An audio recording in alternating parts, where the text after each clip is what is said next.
tell me a little bit about Healthy Heart because I've kind of tuned in a Yes. little. I've tuned in a little bit, but I don't think I understand everything. I remember last time I tuned in, Mm-hmm.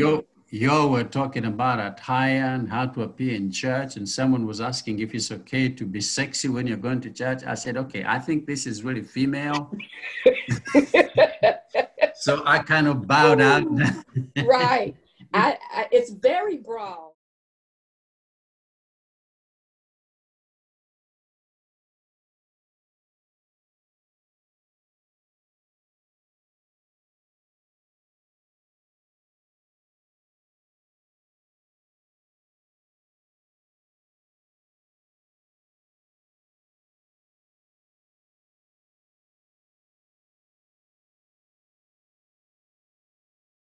Broad, but what it's based on Proverbs 4 and 23 because it tells you to guard your heart. And I had the opportunity to go to DC maybe 4 or 5 years ago, and I saw those guards at the Forgotten Tomb or whatever that is, and they looked like they would shoot you. And it was who did anybody know what was in them tombs? But they were just so astute to guarding that tomb.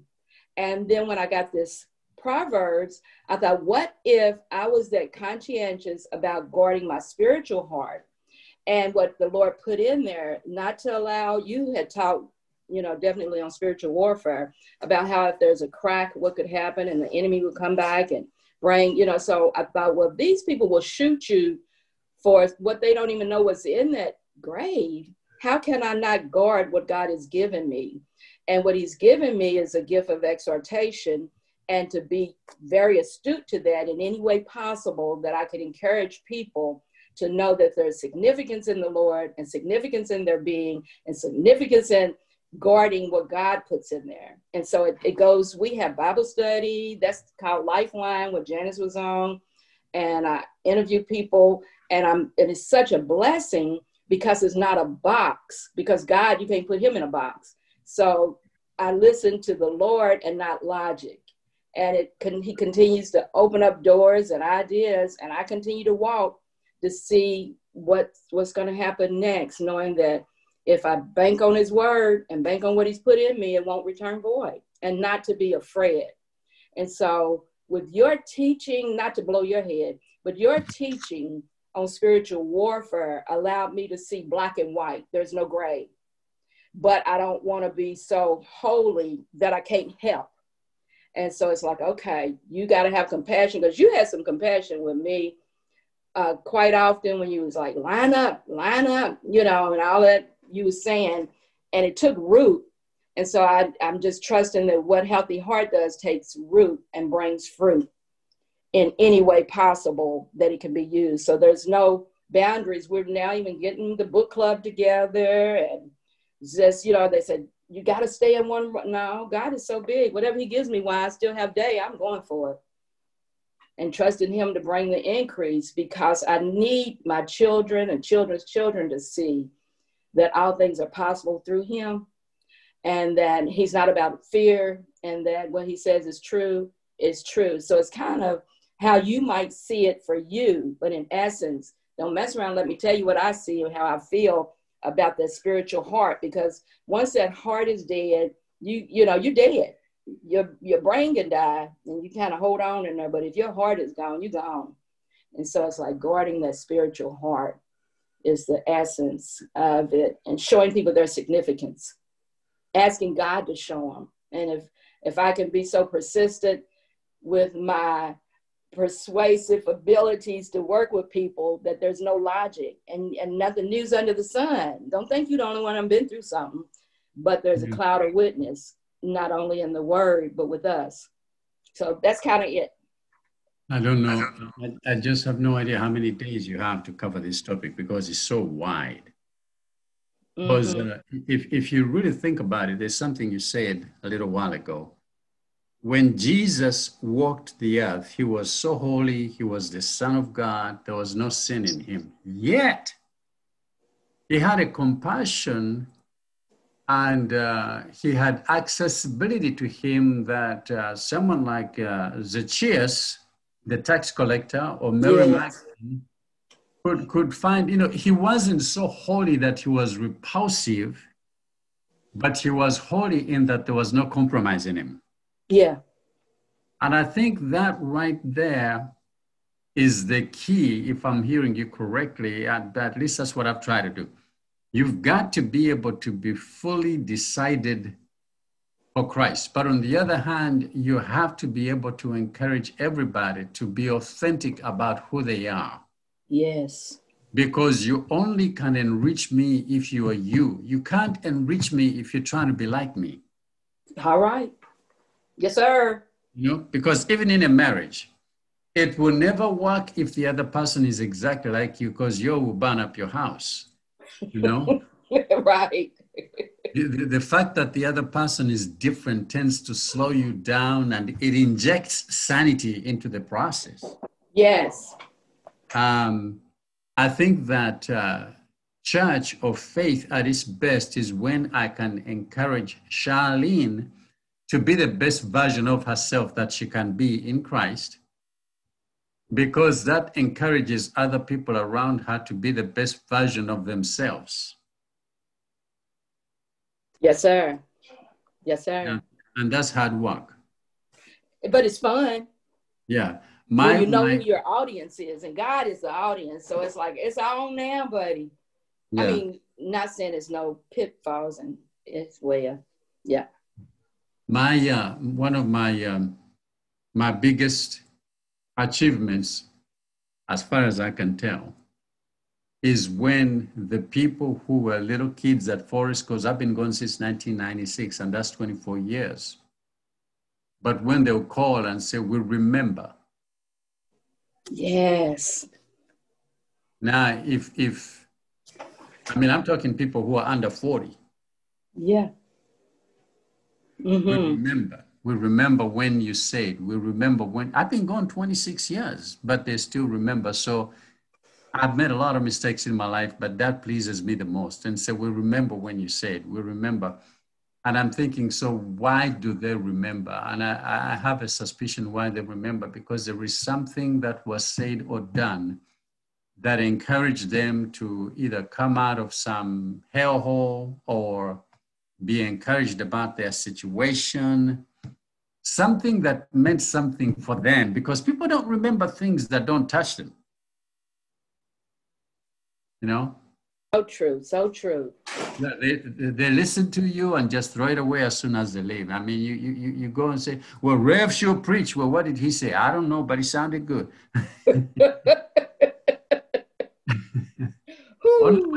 Only way somebody remembers is if it touched something in them. And to pay you a compliment, I've seen you do that. I've seen you do that with Tiffany. I've seen you do that with people like Tina. I've seen you do that with a number of people, with Kim Perry, a number of people that you've touched and have encouraged them in their journey through everything they've walked through to be the best version of them. When we were at Tiffany's wedding, Mary and I were talking and we were rejoicing with her. And then I remembered that occasion when you and I and Mary and Tiffany, and I don't know who else was there, but we were at Tiffany's house. Yes. And that was a praying, crying, boohooing moment. Ooh. You remember that day? Yes. We were crying and praying up a storm, and the child was dying in her soul, and we were, and that was about 18, 17 years ago. Yes. And the Lord has brought her all the way from that place to where she was last Saturday. Saturday. So God is good. Man. Yes, sir. I think of that often, and I encourage her, because Tiffany, she continued to teach even though she was in pain all those years. Yeah. And how she pressed through her ministry while she was hurting, and that spoke volumes to me, knowing how young and she was. And I just admire how she took the Lord literal. Yeah. It was amazing. And see, that's what we've been left here to do. To encourage people to be themselves and help others by being the best versions of themselves they can be. Yes, I've walked through this, and yes, I've had a divorce, and yes, I had my babies without a husband, and yes, all that happened, and yes, all this happened, but I kept going on. And the journey, as hard as it was, didn't break me, but it helped me to be the best person I can be. Even the pain brought something good. Yes. Yes. For the people watching too, it encouraged them Yes. to know Yes. that God did it for her. Yeah. I mean, you don't need to be a pastor of a church to do that. And I'm telling you right now, whenever you do that, you'll have an audience, you'll have a following. It's amazing, Charlene. I don't advertise that I'm a counselor. I'm professionally trained. I have my credentials. I have my diplomas, but I don't advertise. People Yes. find us and they come, black, white, big, small, and they find us. And, we do what we do. Some of them, we just get in their face like a daddy and just use those words to beat their butts. Yes. But that's what they need. Others, you just need to hold on to them and have them walk through the toughest times of their life. But that's what they need. Others, you just need to sit them down and get in their head and say, look, you think you know what you're doing, but you really don't. Yes.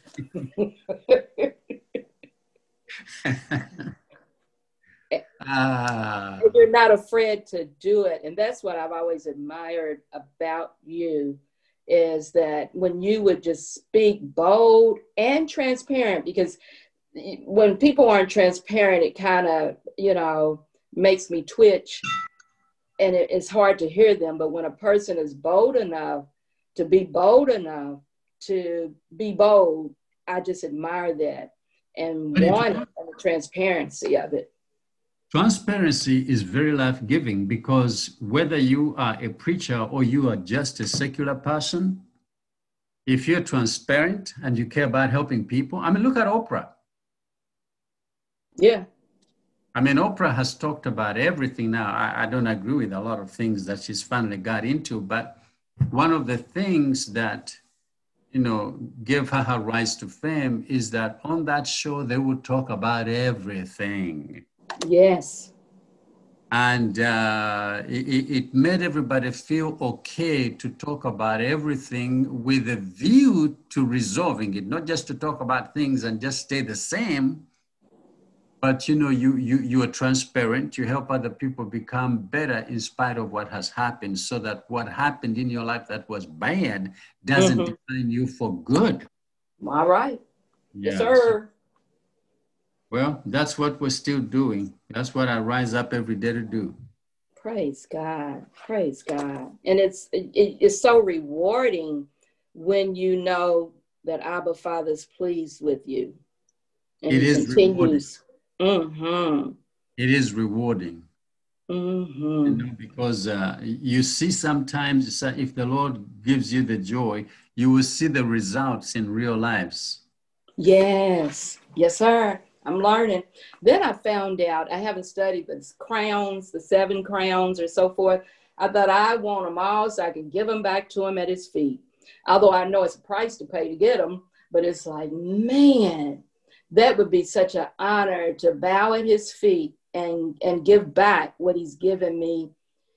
Even, just as like, Lord, I haven't studied them yet, because sometimes you ask for stuff and you be like, well, but I'm trusting him to know that no good thing shall he withhold, and he'll keep me and preserve me. And well, anyway, it gets me excited. I get more excited the older I get. I know. Man. When I was at Tiffany's wedding, her youngest, Eli, came and said, so who are you? What do you do? And